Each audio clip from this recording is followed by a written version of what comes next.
What's up guys, it's Matt from RC Overload. Welcome back. I know it's been a crazy summer. I'm actually pretty excited to be back making videos. As you guys can see, I have done a little bit here in the studio, a lot more that you guys can't see here behind the camera and so forth.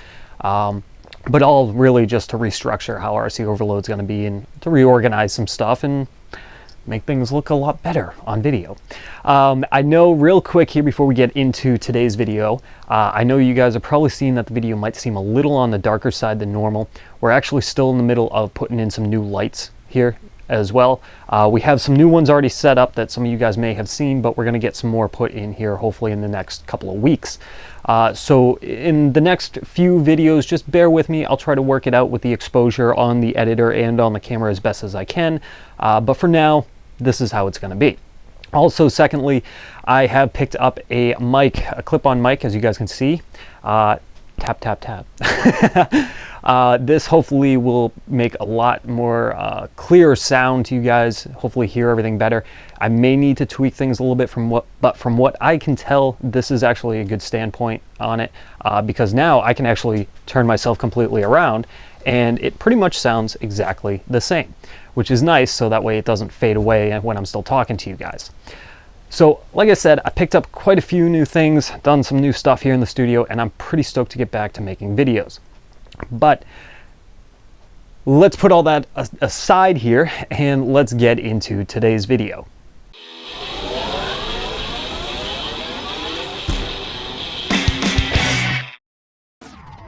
So today we actually picked up, well, not today, I got this in actually the other day, but we picked this up and I'm pretty stoked for it, especially with winter coming around the corner because I can play inside now.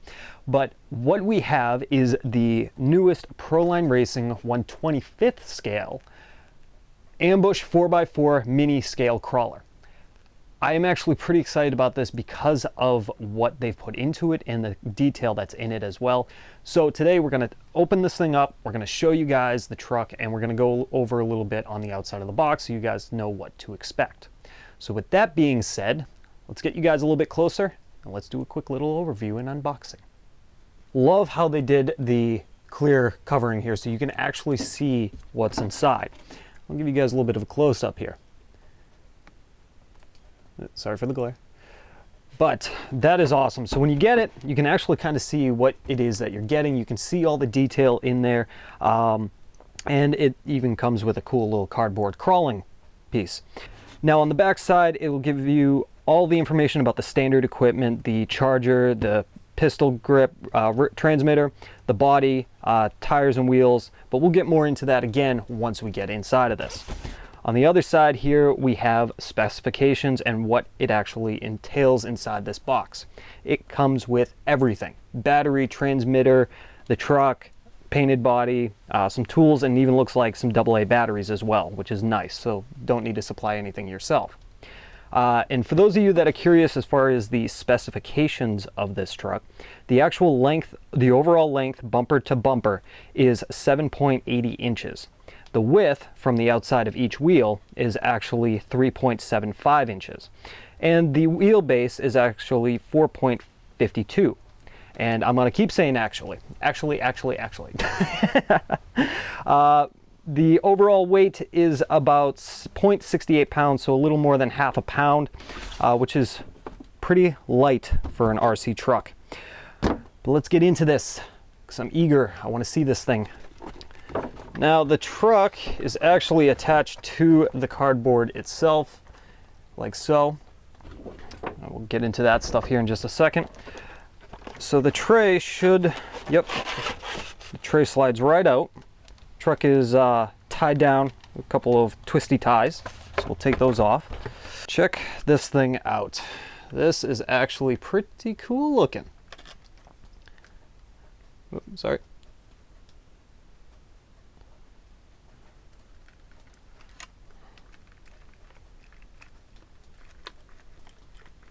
Actually feels very smooth in the suspension. There's the underside. And the body should just be Velcroed. Yep. Body comes right off. This is the figure.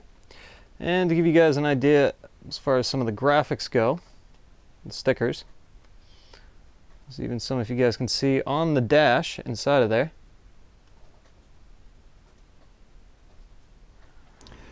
Alright, so let's take a little bit of a closer look at what this whole thing entails here.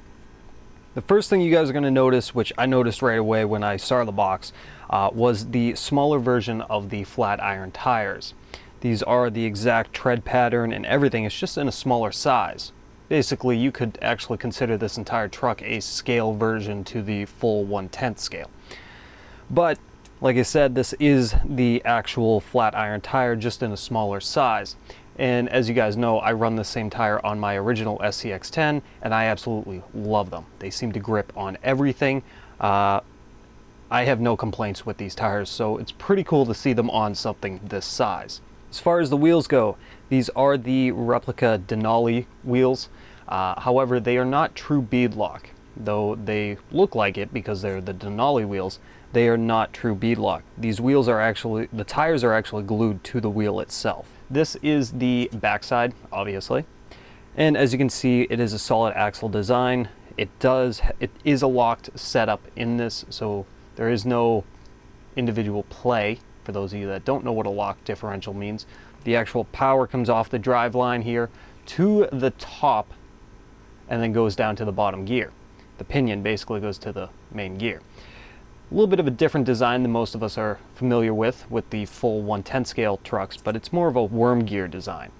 Looking at the front, we have our steering linkage and our steering servo. Now the steering servo, I believe, is a 9-gram micro servo, something you guys would see more similar in airplanes. The plastic for the steering linkage is actually pretty sturdy. Usually you can tell by squeezing the two front wheels towards each other, kind of like I'm doing, but there is no real bending. So it's a pretty solid steering setup. Now the steering servo also does have a steering saver in it. These drive shafts are actually plastic, but they do have universal joints on either end.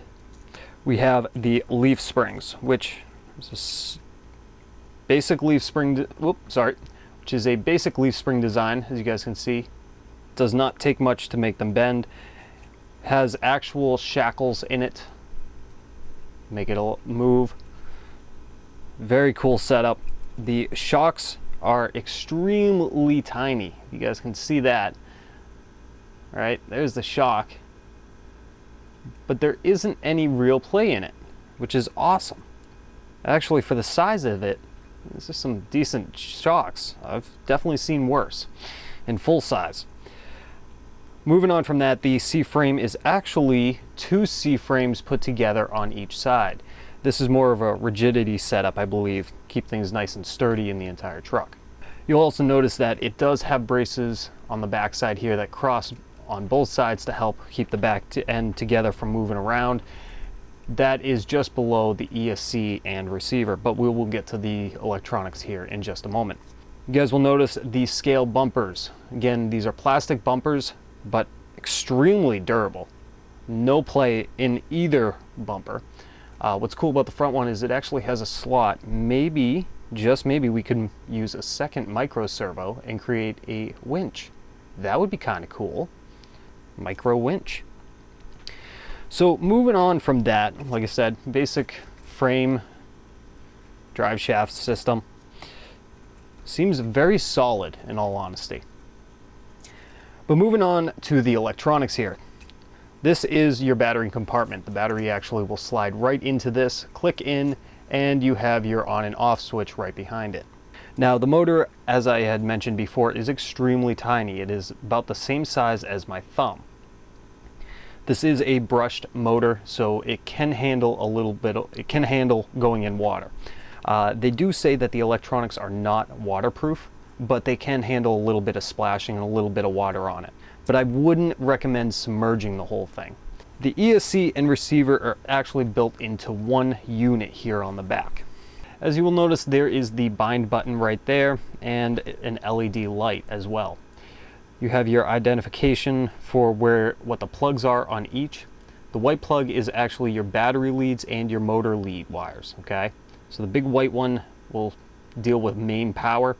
The The steering servo is located down below, and as you notice, there is a second slot, or basically a third channel, so that way you could put something else in there, whether it be another micro winch or maybe some LED lights. You can do that as well. So it's pretty simple, pretty straightforward.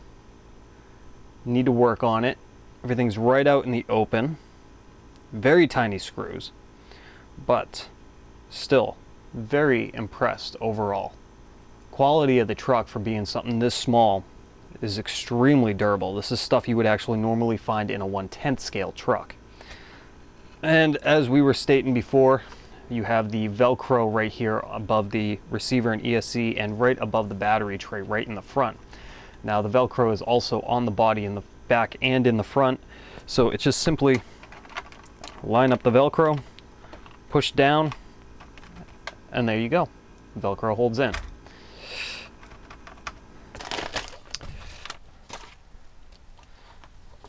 So, got some stickers.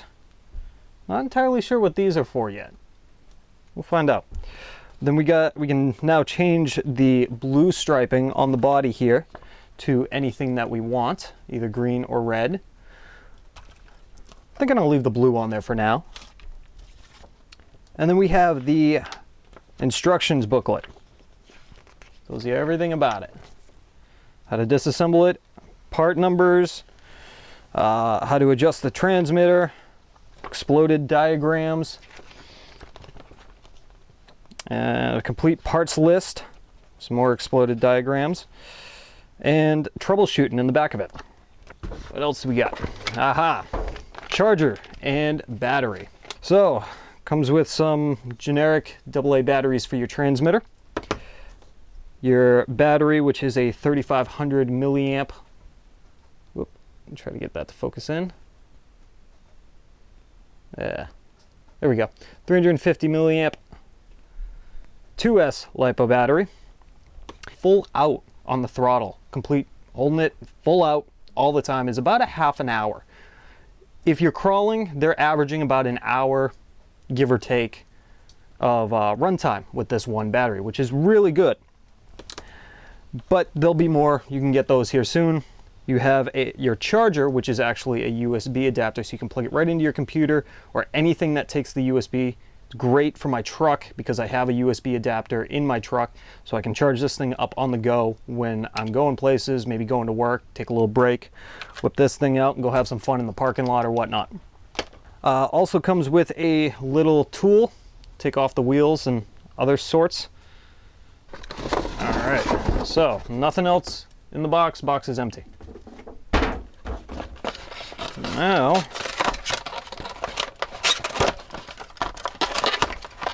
some tape that rips up, nothing else on it.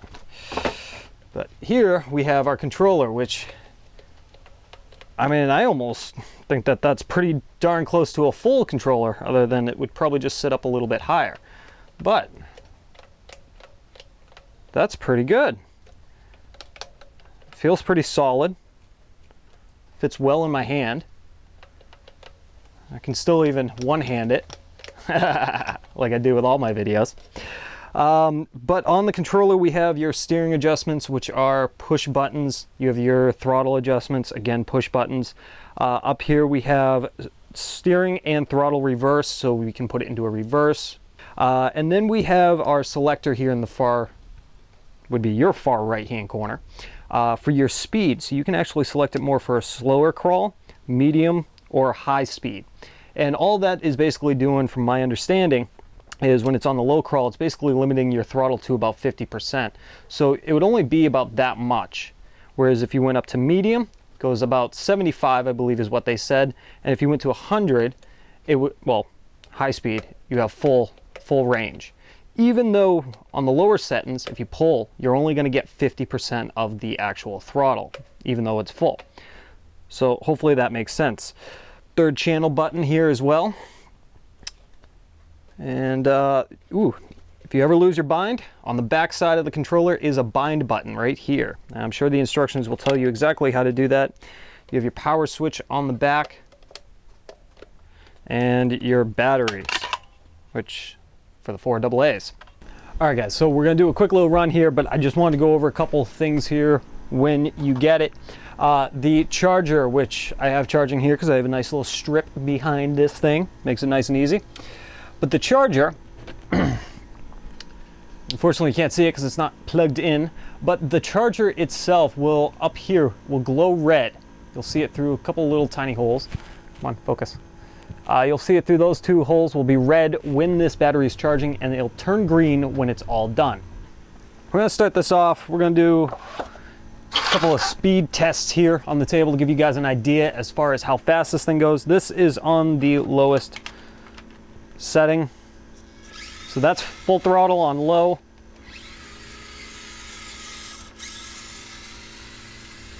Let's go to medium. Significantly faster, that's for sure.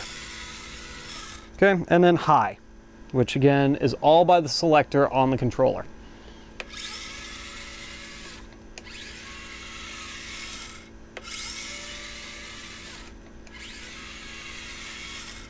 So we're going to do this on medium.